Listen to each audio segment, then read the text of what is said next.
Leo tunafika kwenye sehemu ya mwisho ya mafundisho kutoka kwa Bwana katika chumba cha juu. Wakati huu katika maeneo mengine ya Yerusalemu, viongozi wa kidini wamekusanyika pamoja kwenye mikutano ya faragha, na askari wanakusanya panga zao, na Yuda anafanya mazungumzo kuhusu bei, kwa kweli, ya nafsi yake mwenyewe. Sasa kuna upendo na kujali kwa upole moyoni mwa Bwana kwa wanafunzi wake hapa. Kwa kweli kifungu hiki kinaanza hapa kwenye mstari wa kwanza ambapo Bwana anawaambia, nimewaambia mambo haya yote ili kuwazuia msikengeuke. Sasa usemi huu wa kukengeuka unamaanisha wazo la kukata tamaa. Sasa basi, hapa katika sura ya 16 Yesu anaenda kufupisha mada kadhaa ambazo tayari amewafundisha wanafunzi wake katika kipindi cha siku hizi chache zilizopita. Yuko kama mhubiri, unajua, anahitimisha mahubiri yake kwa kusema, sasa hebu tukague hoja kabla hatujamaliza. Na unatumaini ataharakisha. Lakini naweza kukuambia wanafunzi hawataki aharakishe. Wanasikiliza kwa makini. Kuna hoja 5 ambazo Yesu anaenda kukagua hapa katika sura ya 16. Hii hapa hoja ya kwanza: mateso ni lazima. Sasa unaweza kufikiri kwamba, unajua, Yesu angekuwa anatia moyo zaidi kama angewaambia, sasa mkifuata mimi, mambo yenu yatakuwa mazuri.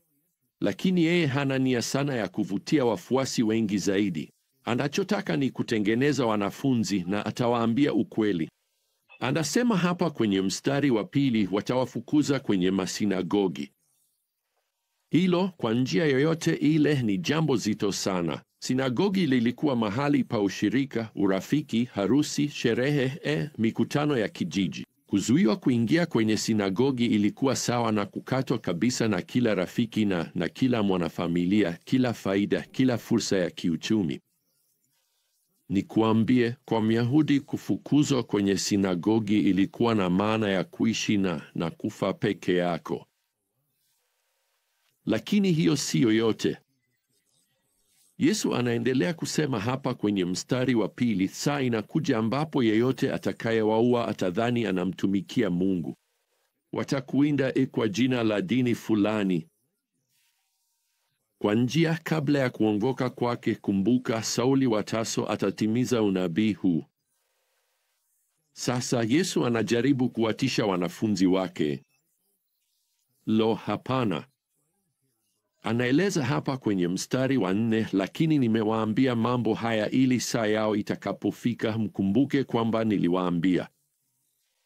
Sasa Yesu hasimami hapa tu kuhusu kile wanachoweza kutarajia. Anaendelea kuwaambia wanafunzi wake jinsi wanavyoweza kuendelea kuishi na kuishi kwa furaha. Hapa kuna hoja ya 2, msaidizi yuko njiani. Mstari wa 6, lakini kwa sababu nimewaambia mambo haya, huzuni imejaza mioyo yenu. Hata hivyo nawaambia kweli, ni faida yenu mimi nikienda. Maana nisipoenda, msaidizi hatakuja kwenu. Lakini nikienda, nitamtuma kwenu.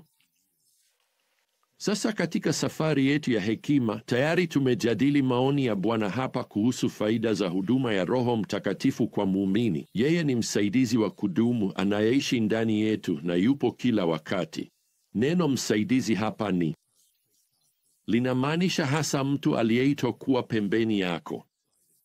Yesu anasema, mimi hatimaye nitapanda juu, lakini nitamtuma Roho kushuka chini. Ataunda kanisa la Agano Jipya, ataishi ndani ya waumini wote, na atatembea pamoja nawe kwa ufanisi. Atakuongoza, mstari wa 13, katika kweli yote. Kwa hiyo mateso ni hakika, lakini Roho Mtakatifu yuko njiani kuja. Sasa hapa kuna hoja ya 3 ya Yesu: huzuni na kuchanganyikiwa ni za muda tu.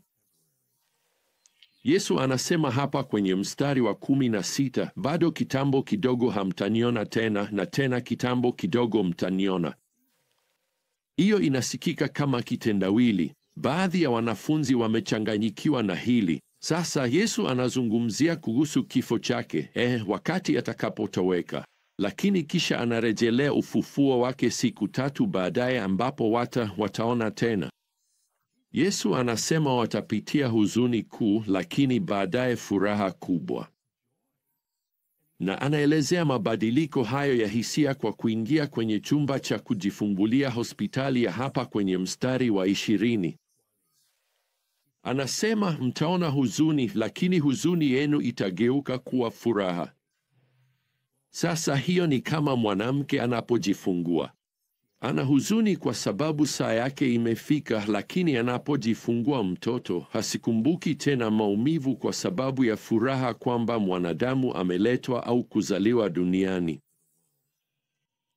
Mimi ni mtoto wa pili kuzaliwa kati ya wavulana 4 katika familia yangu, na mara nyingi nimewaza kuhusu ukweli kwamba mtoto wa pili ni matokeo ya mama kusahau maumivu yake na kukumbuka tu furaha. Na ninashukuru kwa hilo, kwa sababu nilikuwa wa pili kuzaliwa na mama yangu alikuwa tayari kupitia yote tena. Sasa basi, hapa kuna hoja ya 4 ambayo Yesu anairudia. Hii hapa: maombi ndiyo njia kuu ya kuishi.